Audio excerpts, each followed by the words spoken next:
I think that Desmond Bane has to go back to being that 3-point marksman where that is where his focus is. And the secondary creation becomes tertiary. Instead of a second facilitator of offense, he becomes a third guy, and you kind of replicate it in the aggregate in other spaces. I think that they're pushing him in a direction that isn't where he is best used. And I do think that might be a positive of Tuomas Isalo, because if you watched his teams in Europe with Paris basketball, so much of what he did was set off of a young, explosive point guard and a big that set good screens. Well, Memphis has Edie and Morant, and they have the foundational pieces there.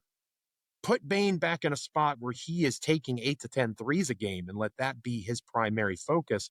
And I think you see him bounce back a little bit in that space. There's no doubt that he can create off the dribble. He can do a lot more things.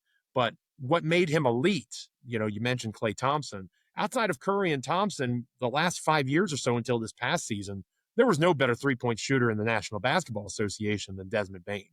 And I think that got lost a little bit this year in this offensive transition that hopefully that comes back under Eason.